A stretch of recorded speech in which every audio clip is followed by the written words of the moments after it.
Le ciel était gris de nuages. Il y passait des oies sauvages qui criaient la mort au passage, au-dessus des maisons, des quais. Leur chant triste entrait dans mon être et je croyais y reconnaître du Rainer Maria Rilke.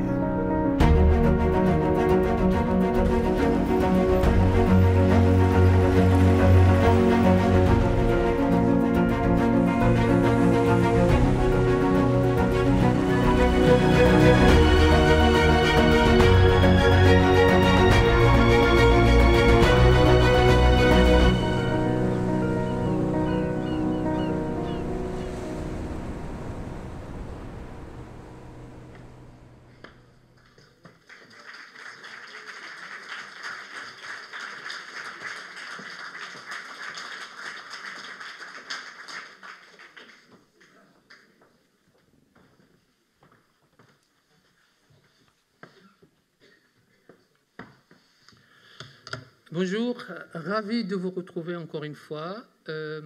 Nous allons parler aujourd'hui d'un sujet houleux en fait, un sujet qui nous intéresse tous, qui est celui de la migration.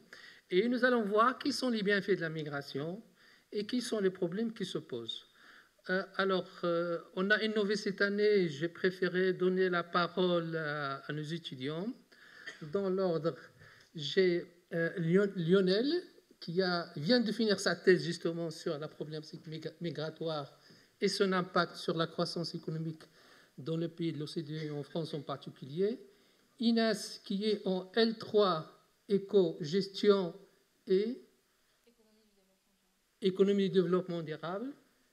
Louise, qui est en Master 1 chinois l'UPPA de droit privé.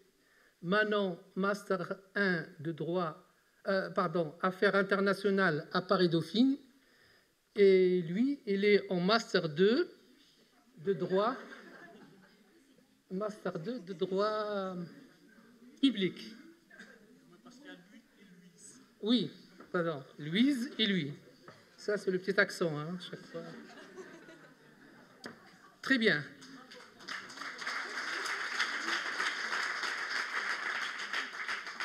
Alors, nous allons innover aussi cette année. Commençons par un film qui on va projeter en fait une expérience d'immigration.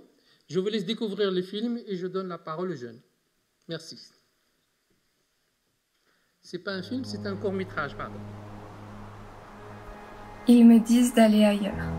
Autre part n'est pas ici.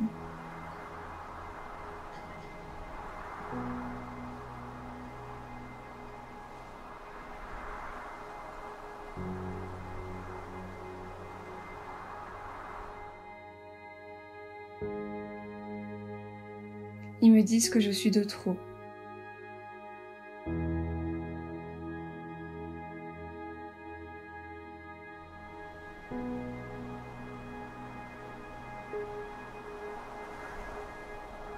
Je perçois les barrières, les frontières, le son des corbeaux.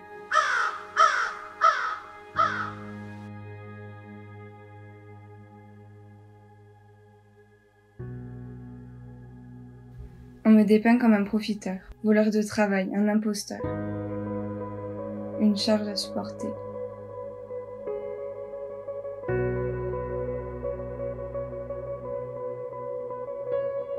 On ignore mon dévouement, ma détermination, ma volonté. On prétend que ma religion menace leur identité.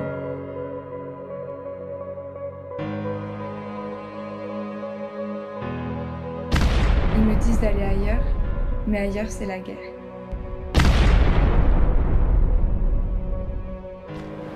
J'ai bravé des tempêtes, traversé des déserts.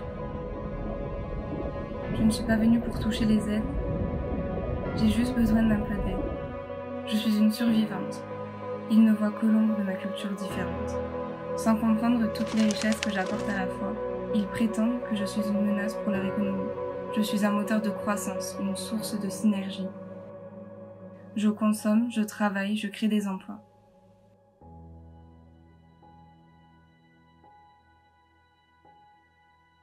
Je ne suis pas ici pour prendre, mais pour donner, pour construire, partager et apporter ma valeur ajoutée. Ils prétendent que je suis une menace pour leur sécurité. Je suis porteuse de paix et de fraternité.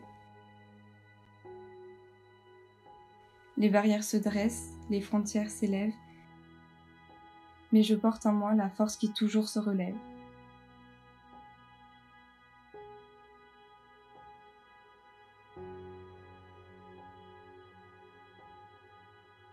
Je suis plus que ces mots qui limitent. Je suis la résilience, le courage sans limite.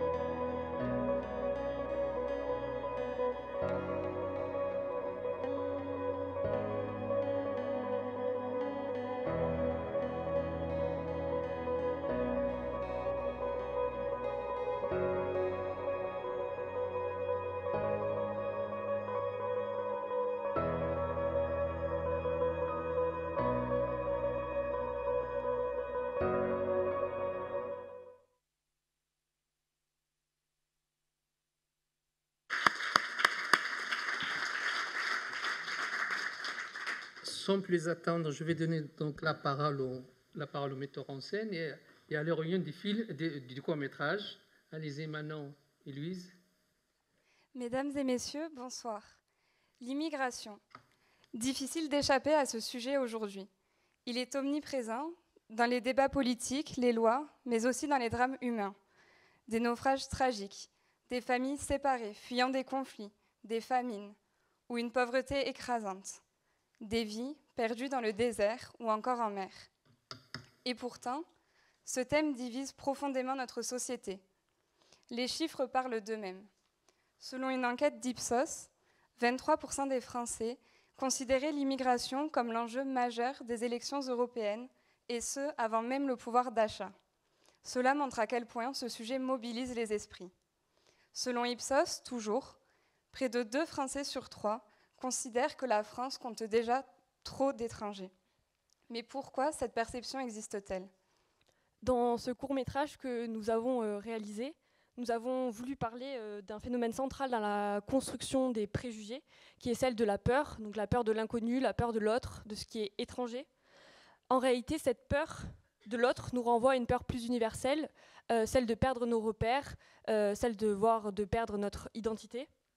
Mais elle est plus souvent fondée sur des idées reçues que sur des faits réels. Donc la peur de l'immigration n'est pas un phénomène nouveau, mais elle est souvent exacerbée par des contextes socio-économiques fragiles. Donc comme le souligne Soani Poto, chercheuse au CNRS, l'étranger incarne la mondialisation, perçue comme synonyme de délocalisation, de baisse de salaire et de concurrence internationale. Autrement dit, l'immigration est souvent perçue comme un facteur aggravant des difficultés économiques, même si les causes sont en réalité plus complexes et profondes. Mais on s'est rendu compte que cette peur, elle est sélective et discriminatoire, parce que lorsqu'on entend parler de submersion migratoire, elle cible rarement les migrants américains, ukrainiens ou britanniques, mais elle renvoie implicitement à des populations non blanches. Cela en dit long sur la manière dont certains sont perçus plus étrangers que d'autres. Donc, l'histoire de l'immigration en France montre que ces préjugés ne datent pas d'hier. Au XIXe siècle, les Auvergnats et les Bretons arrivant à Paris pour travailler étaient déjà rejetés. Plus tard, ce fut au tour des Italiens de subir les mêmes discriminations. Il y avait donc déjà une peur de l'inconnu, de l'autre, de l'étranger. En travaillant sur ce projet, on est parti d'un constat. Les discours sur l'immigration sont souvent saturés de préjugés et de stéréotypes. Donc, dans les médias, dans les discussions publiques, nous pouvons tous entendre, et nous avons pu tous entendre ici, des phrases telles que ils viennent profiter du système. Les immigrés ne respectent pas les femmes. Ils prennent nos emplois. Ce sont des phrases aussi qu'on entend dans la sphère politique, comme récemment Emmanuel Macron qui avait dit la moitié au moins des faits de délinquance vient de personnes qui sont des étrangers. Ces paroles, répétées encore et encore, finissent par façonner une perception biaisée de l'immigration. Elles finissent par s'enraciner dans l'imaginaire collectif. Elles ferment le débat et nourrissent la méfiance. Alors pourquoi ce discours persiste-t-il? La réponse est évidemment multidimensionnelle, la peur, la socialisation, mais nous avons choisi dans ce court-métrage de nous intéresser au poids des mots qui sont très importants. Chacun de nous le ressent ici au quotidien, il y a des paroles qui blessent, des paroles qui marquent. On ne s'en rend pas forcément compte, mais les mots ont un pouvoir. Le pouvoir d'accentuer la peur, d'influencer notre représentation du réel. Mais le langage a aussi une action sur le réel. C'est un philosophe qui s'appelle John Austin qui l'a montré. Il est performatif. Dire, c'est faire. Or, les médias utilisent des mots spécifiques pour parler de ce sujet et peuvent amplifier des récits anxiogènes sans forcément offrir de contre-discours ou de récits individuels. Il y a Pierre Bourdieu, qui est un sociologue béarnais, qui soulignait que les mots façonnent les choses sociales. Et dans ce cas-là, le choix des mots utilisés par les médias contribue à renforcer les perceptions négatives qu'on a de l'immigration. C'est pourquoi nous avons voulu aller au-delà des idées reçues en créant un court-métrage qui incite à remettre en question nos perceptions. Et si nos différences étaient une richesse plutôt qu'une menace? On a cherché justement à dévoiler ce qui se trouve derrière les mots, à rétablir la complexité de la question migratoire et à déconstruire des récits réducteurs. Nous avons commencé par montrer les stéréotypes et les discours que les migrants entendent au quotidien. Ici, on l'a pu le voir dans le court-métrage, comme on me dépeint comme un profiteur, un voleur de travail, un imposteur. Donc ces paroles, elles les réduisent à des caricatures, elles nient leur individualité et surtout leur humanité. Et justement, à ces stéréotypes, on a voulu montrer une réalité bien réelle. Derrière des statistiques, en fait, il y a des vies humaines. Donc, on me dit d'aller ailleurs, mais ailleurs, c'est la guerre. Cette partie du film, elle montre que pour le cas des réfugiés, ils ne quittent pas leur pays par choix ou par confort, mais par nécessité. Ils fuient les conflits, la persécution, la violence. Et on a voulu montrer le courage qu'il faut pour tout quitter et reconstruire une vie ailleurs. Donc on a aussi souligné ce que beaucoup refusent de voir. L'immigration est une valeur ajoutée pour notre pays. Nous voulons montrer que les migrants peuvent apporter à leur pays d'accueil, tant sur le plan économique que culturel. Dans notre court-métrage, je prends différents rôles, donc la chercheuse, l'éboueur, la femme d'affaires, pour illustrer la diversité et la richesse de l'immigration. D'ailleurs, il y a des personnalités comme Marie Curie, Émile Zola, Charles Aznavour, Jean-Paul Belmondo ou encore Omar Sy, qui sont tous d'origine étrangère, mais qui ont marqué la culture et l'histoire de la France, contribuant à la rendre plus riche et plus diverse. Le court-métrage essaye de rappeler qu'il y a de l'espoir dans l'entraide, dans l'ouverture, et qu'ils ne font pas tomber dans la haine. L'histoire nous l'a montré, ce n'est jamais la solution. On essaye de défendre des principes fondamentaux tels que le respect, la solidarité, la fraternité. Et on croit en fait à une société où la diversité est vue non comme une menace, mais comme une force. Donc après, ce projet il a eu un impact bien au-delà de nos attentes. Donc notre court-métrage il a été primé par les Nations Unies et par l'Organisation internationale pour les migrations. Donc ça illustre pour nous la portée mondiale et aussi cruciale de ce sujet. Et cette reconnaissance a confirmé la nécessité de porter ce message de tolérance et de respect pour ouvrir la discussion. Mais au-delà de cette distinction, c'est en transmettant ce message aux jeunes générations dans des collèges ou dans des écoles qu'il est possible de construire une société qui est plus respectueuse et plus tolérante, car pour nous, c'est à cet âge que la tolérance prend racine. On est très fiers d'être là et de pouvoir contribuer à notre échelle à la sensibilisation sur ce sujet. L'immigration, ce n'est pas seulement une question d'économie ou de politique, mais aussi de valeurs. Quelle société voulons-nous construire? Allons-nous céder à la peur et à la méfiance, ou choisirons-nous au contraire l'ouverture et le dialogue? Comment notre société peut-elle dépasser la peur pour bâtir une communauté plus inclusive et solidaire? Merci de nous avoir écoutés.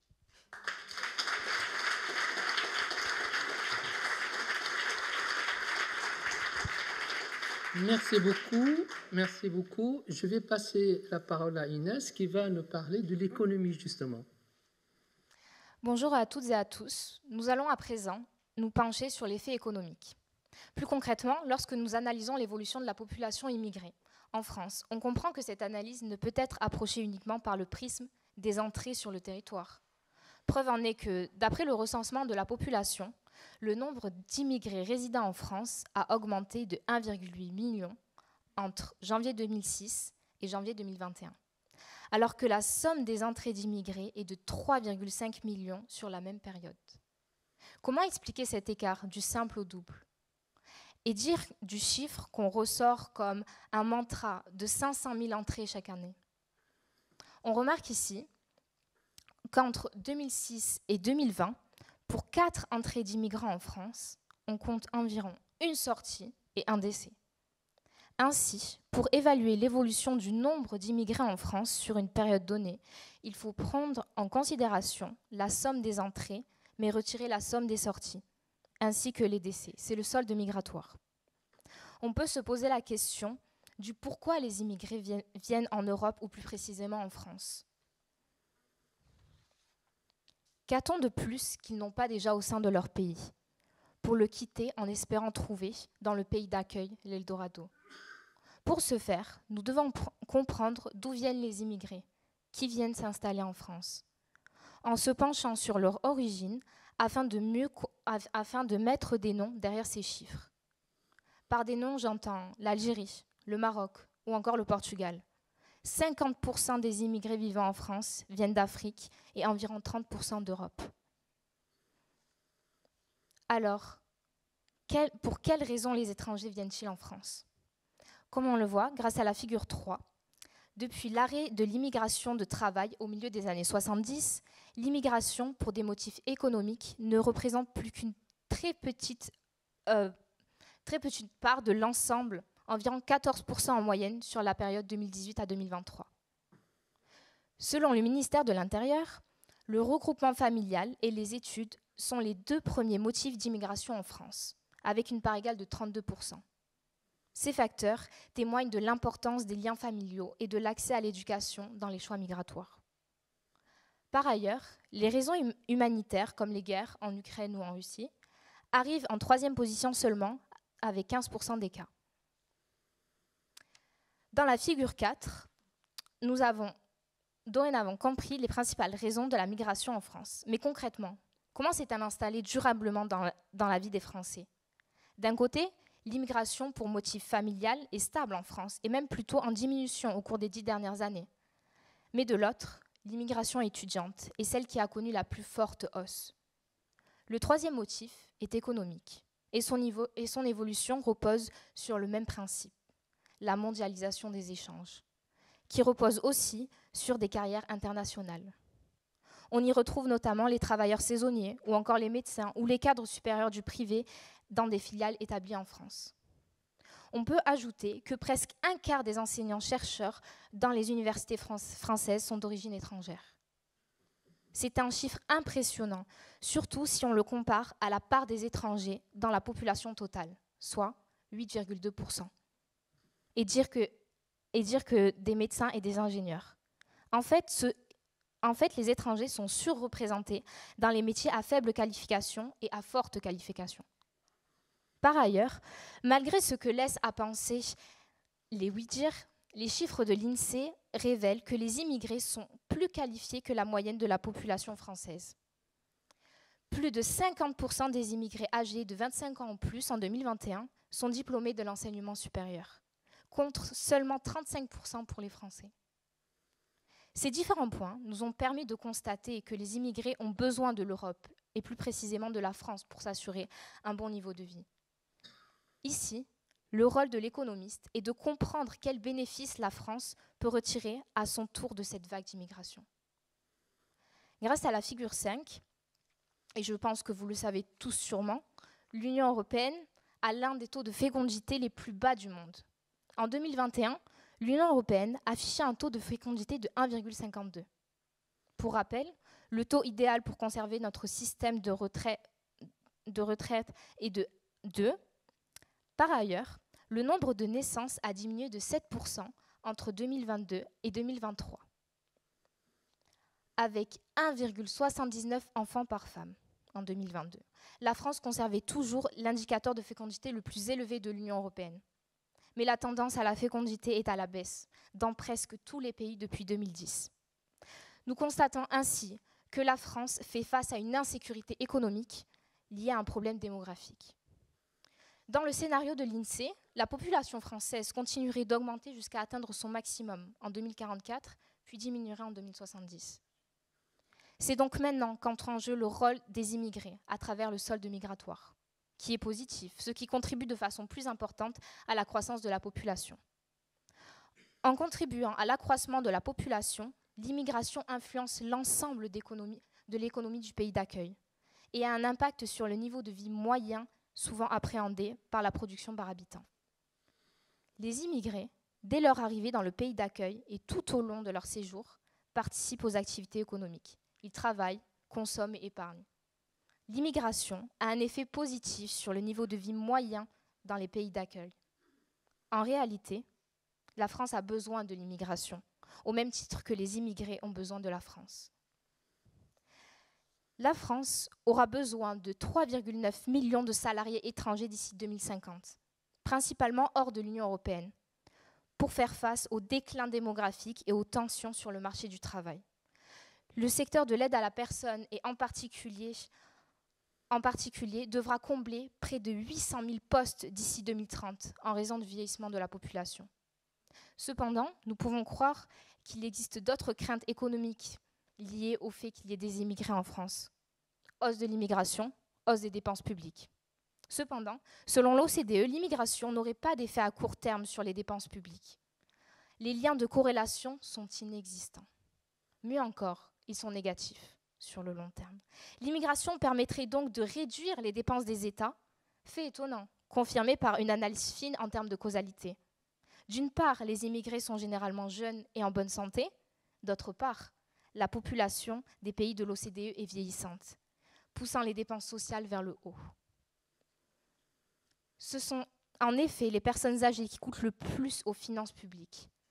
Les dépenses de vieillesse et de santé sont parmi les premiers postes de dépenses sociales de ces pays. Elles accaparent à elles seules 59% au total.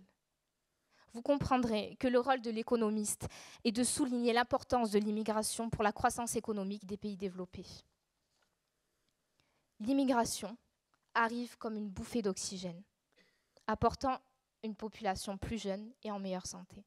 Certes, l'immigration peut augmenter certaines dépenses, notamment celles relatives aux aides familiales et au logement, mais leur poids demeure faible. Merci.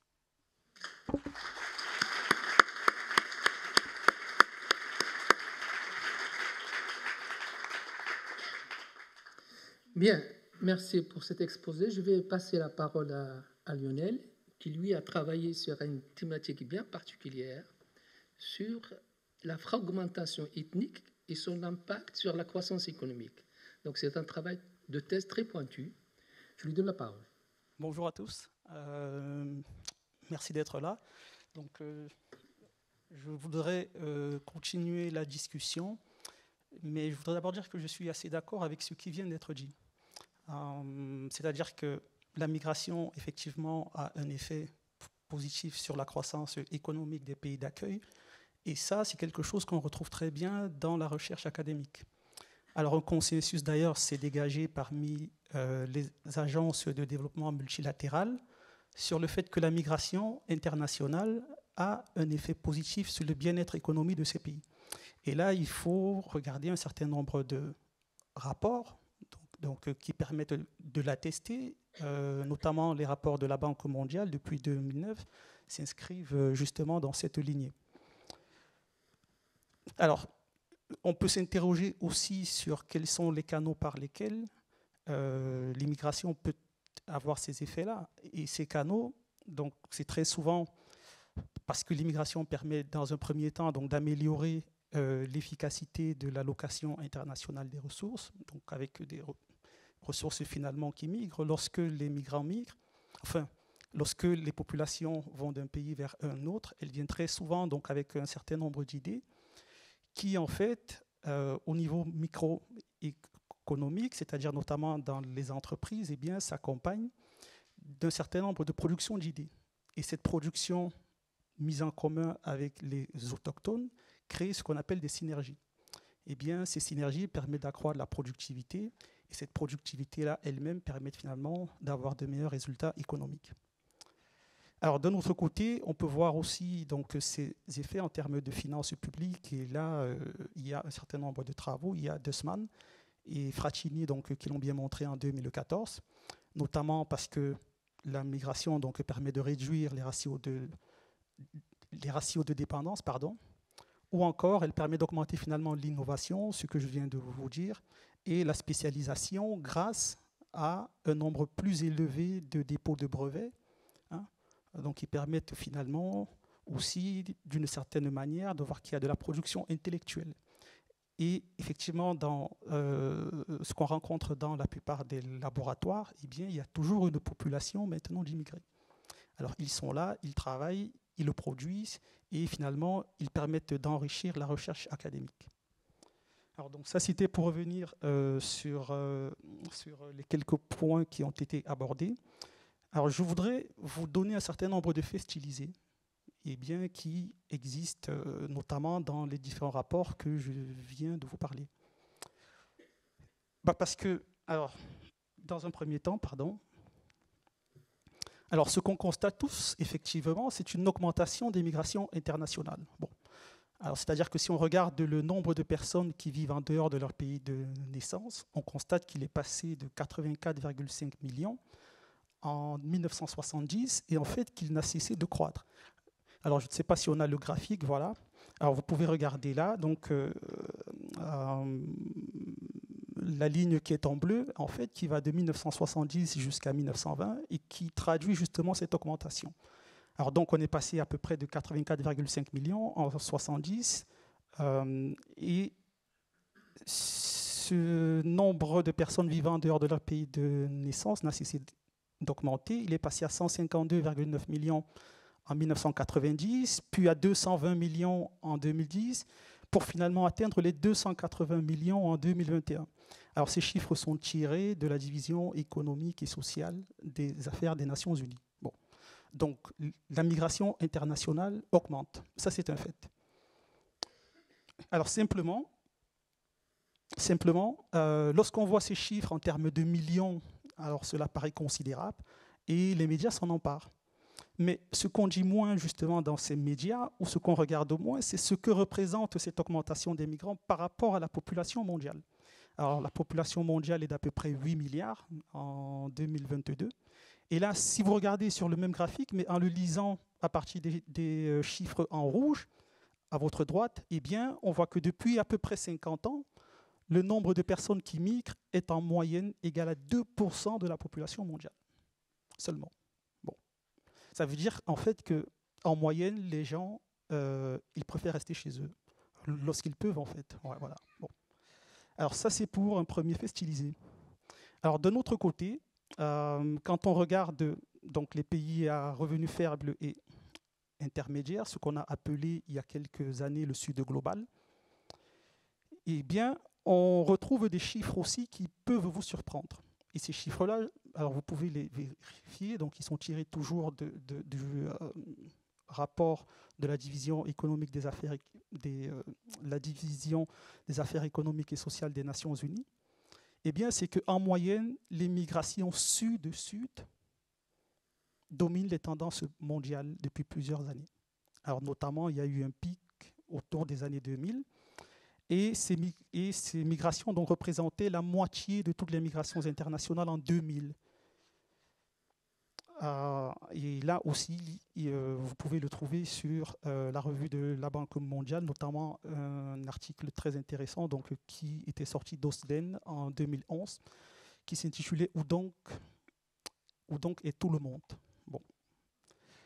Alors en 2015 notamment, donc, près de la moitié des migrants internationaux vivaient en dehors de l'Europe et de l'Amérique du Sud. Bon. Alors, tous ces faits permettent finalement de nuancer les idées qu'on a sur cette migration. Alors, ce qu'on peut dire, c'est qu'il y a bien cette augmentation et il y a un autre phénomène qui se cache derrière. Et c'est sur ce phénomène-là que je voudrais très rapidement mettre l'accent, puisque c'est sur lui que mes travaux de recherche ont porté, qui est en fait le fait que lorsque les migrants migrent finalement, enfin lorsque les populations migrent, eh bien elles recomposent, elles refaçonnent le tissu culturel, le tissu ethnique des sociétés d'accueil, ce qu'on appelle en fait la diversité. Et donc cette diversité-là, parfois c'est aussi elle qui pose des problèmes.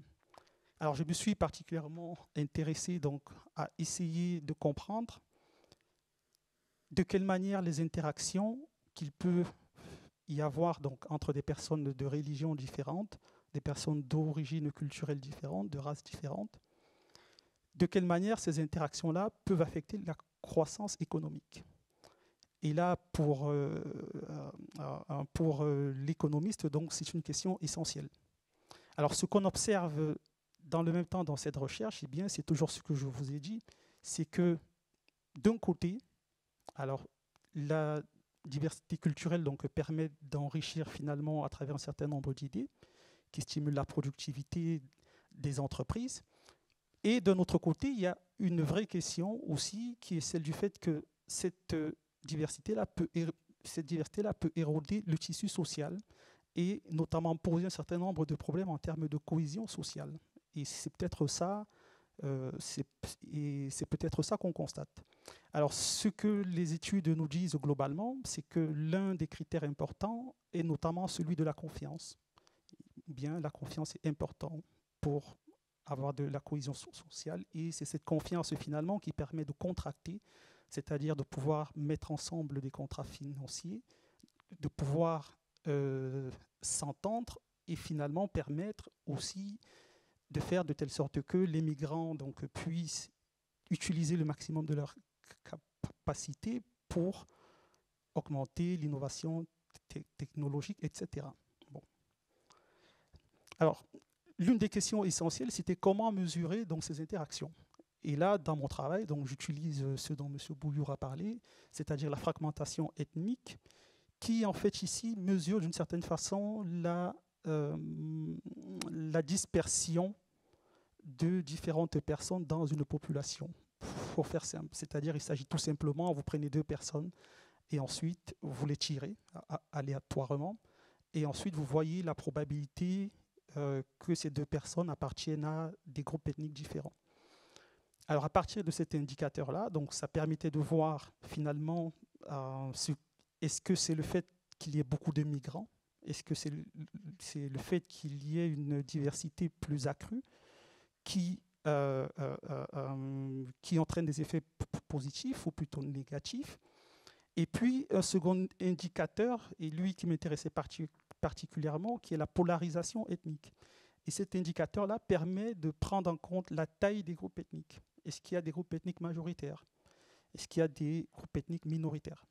Et à partir de là, donc, nous faisons donc un certain nombre d'estimations économétriques et les résultats montrent que, alors nous avons travaillé sur un ensemble des pays du monde, de différents types de différentes tranches de revenus, et ce qu'on trouve, eh bien, c'est que, enfin, ce que notre travail montre, c'est que la diversité culturelle a un impact positif sur les pays d'accueil, notamment lorsque les personnes, finalement, sont assez bien réparties de façon égale dans la société, lorsqu'on leur donne la chance de pouvoir être ensemble et en fait de pouvoir produire ensemble à travers ce consortium d'idées.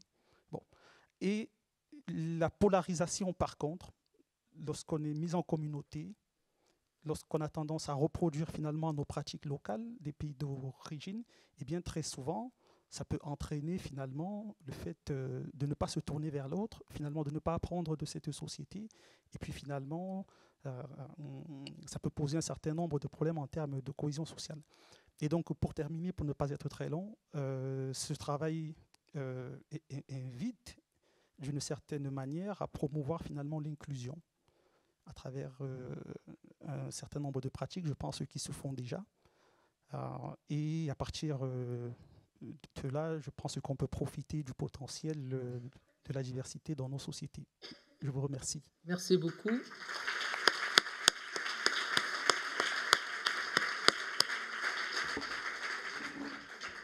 Je passe la parole donc à lui et je lui demande de respecter vraiment. Désolé. Je tâcherai donc d'être bref. Messieurs, dames, bonsoir.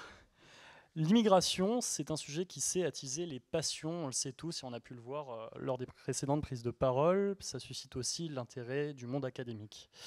De l'amour de la diversité à la peur de l'autre, de l'attrait économique au rejet, elle se situe au cœur des débats de société.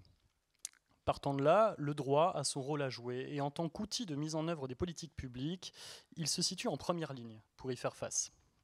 Ce dernier se trouve dans la position très délicate où il s'agit de concilier la souveraineté nationale, qui suppose d'être maître de ses frontières, et la protection nécessaire des droits fondamentaux.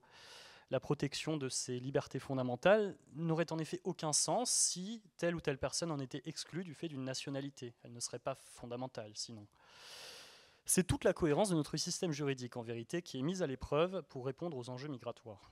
Depuis les années 70, on assiste à une véritable frénésie législative sur le plan de l'élaboration des lois. On a commencé, sous Valéry Giscard d'Estaing, à faire un certain nombre de lois pour limiter l'entrée, pour faciliter parfois le départ avec la fameuse prime Stollérou à 10 000 francs pour récompenser, entre guillemets, les étrangers qui étaient rentrés chez eux. Est arrivé ensuite François Mitterrand avec un début de relâchement qui a été très vite tempéré par la cohabitation.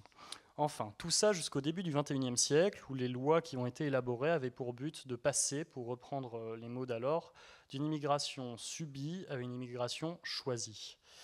Et la tendance, depuis ce début du XXIe siècle, elle est au durcissement des conditions d'entrée de cette immigration subie et à la facilitation, entre guillemets, de l'immigration de travail. C'était notamment ce qui a fait l'objet de vifs débats lors de la dernière loi immigration en 2023 avec la question des métiers en tension. Cette évolution permanente, elle est le reflet de tensions politiques profondes, mais surtout d'une incapacité pour l'État à répondre de manière pérenne aux enjeux migratoires.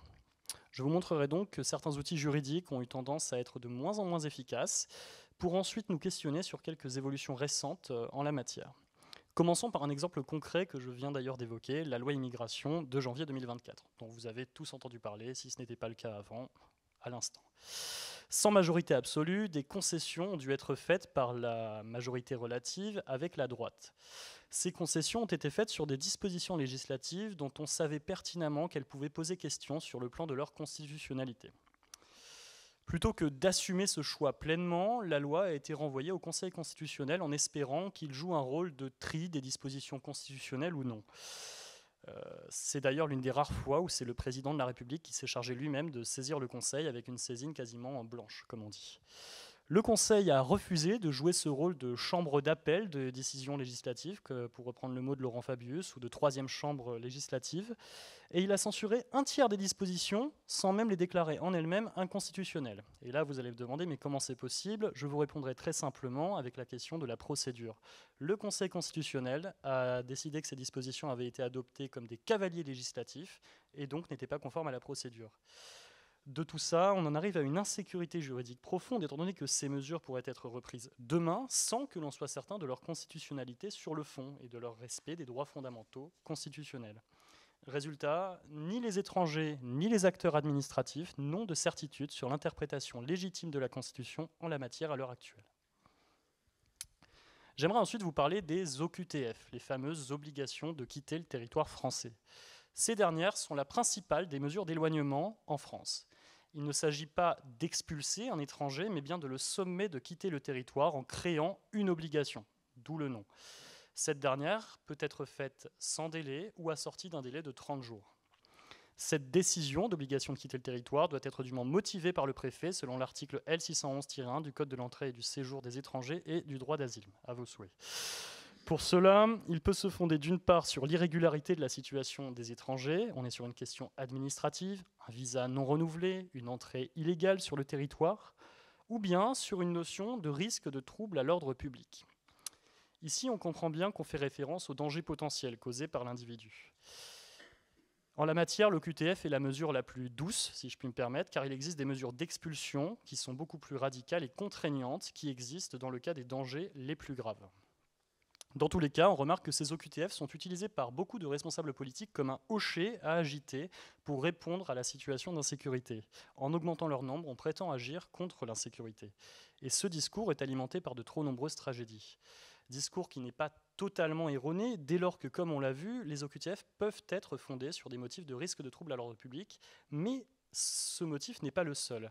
Et la Cour des comptes, dans un rapport publié en janvier, avait d'ailleurs soulevé qu'il était très difficile dans les statistiques officielles de faire la différence entre les OQTF purement administratives et les OQTF qui répondaient à un risque de trouble à l'ordre public. C'était d'ailleurs l'objet de l'une de ces recommandations pour que les OQTF, dans le cadre de la sécurité, puissent être exécutés de façon plus systématique.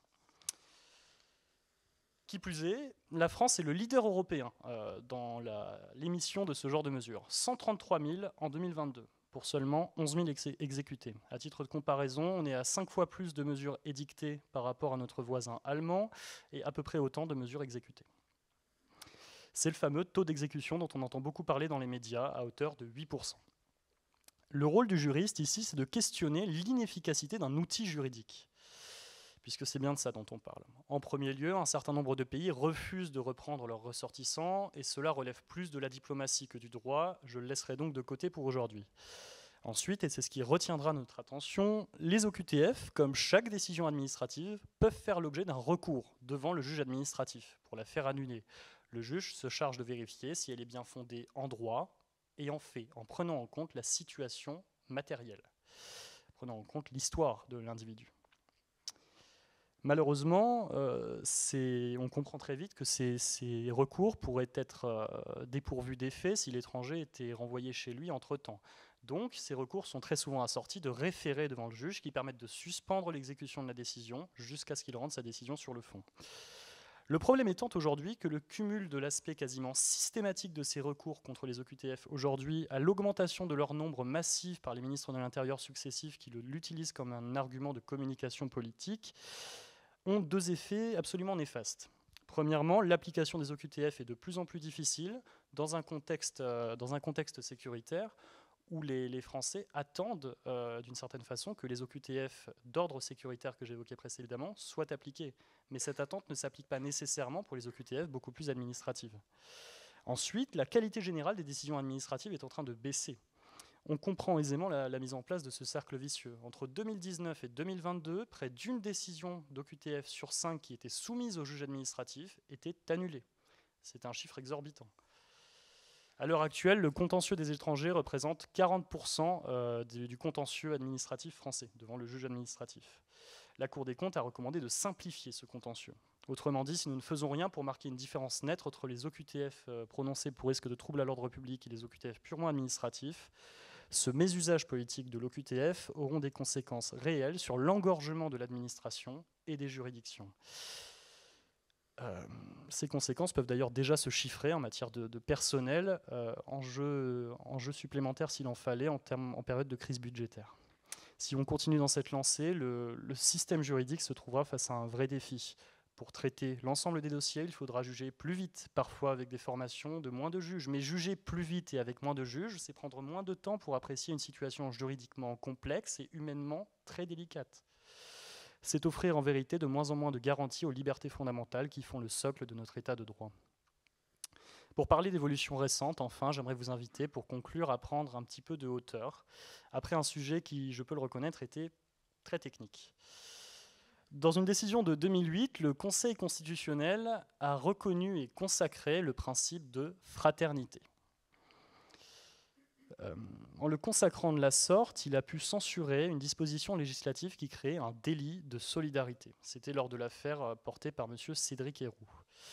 Quoi qu'on puisse penser du fond politique de cette histoire, la consécration de ce principe pose une réelle question sur le plan juridique. Pour vous l'expliquer, ce principe de fraternité n'est que très peu développé dans notre Constitution. Il est inclus dans notre devise, comme vous le savez tous, à l'article 2 de la Constitution, entre le drapeau et l'hymne national. En termes de normativité, on peut reconnaître que c'est assez faible. Pourtant, le Conseil en tire un principe directement opérant pour censurer le législateur sur une thématique aussi sensible dans le débat actuel. Si ce n'est pas la première fois que le juge constitutionnel se fait créateur de grands principes, parfois sortis ex nihilo, c'est tout de même l'une des rares fois où il ose fonder cette mesure sur un fondement juridique aussi fragile pour censurer quelque chose d'aussi sensible, d'aussi prégnant dans la société. Ce d'autant plus que ce principe de fraternité est interprété de façon très extensive, qui a été d'ailleurs très largement discutée dans la doctrine juridique. Je ne prétendrai donc pas prendre de position définitive et arrêtée sur cette interprétation aujourd'hui. Cependant, sur un sujet délicat, à l'heure où l'on craint la montée des populismes et des contestations de plus en plus vives envers nos institutions et notre système juridique, on peut se demander s'il était véritablement pertinent d'avoir consacré de façon aussi abrupte un principe aussi limitant pour l'action législative sur un sujet aussi sensible. Ce d'autant plus que c'est très souvent sur les enjeux migratoires que se construisent ces mouvements anti-système. Ceci étant, nous savons qu'une nouvelle loi immigration est dans les tiroirs pour les mois à venir, à moins que le gouvernement de M. Barnier ne fasse l'objet d'une censure dans les jours à venir. Encore une loi, une de plus. J'arrive à la fin. Tout ça pour vous dire finalement qu'on va préparer une nouvelle loi sur l'immigration, alors même que 27% seulement des décrets d'application de la dernière ont été pris. On n'a pas pu mesurer les impacts de la dernière loi. Et sur les 10 ans derniers, on a changé notre législation sur l'immigration plus de 133 fois. Alors je vous le demande, est-ce ainsi que les hommes vivent ?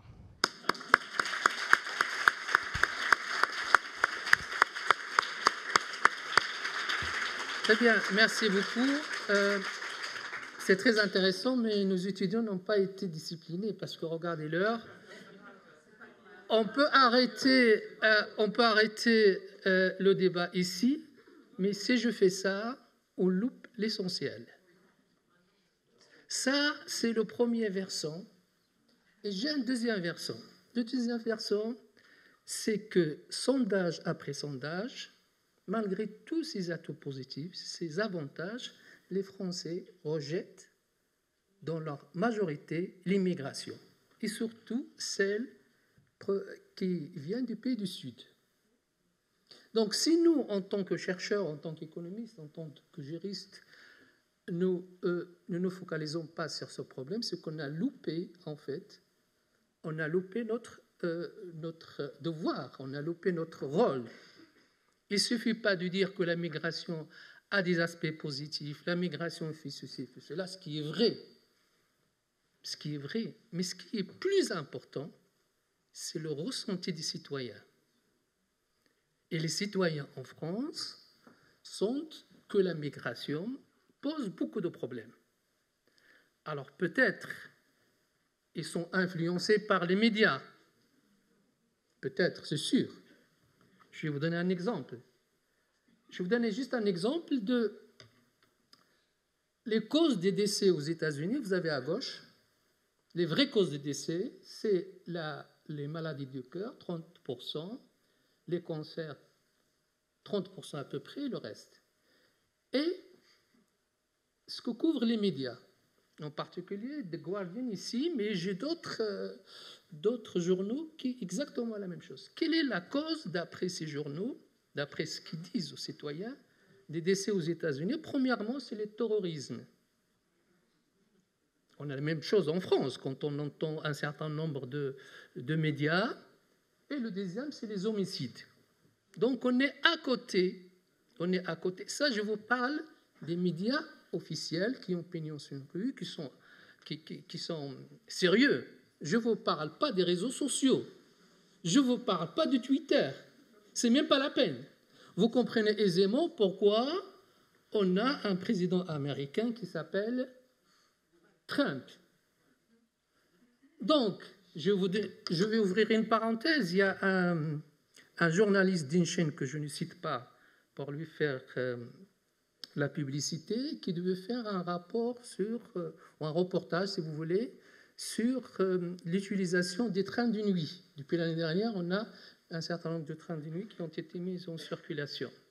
Donc, il arrive à Aurillac, et le rédacteur en chef de la chaîne ou de la radio, c'est, pour ceux qui suivent, vous savez bien de quoi je parle, lui a dit une fois un reportage sur l'insécurité, l'islam, l'immigration.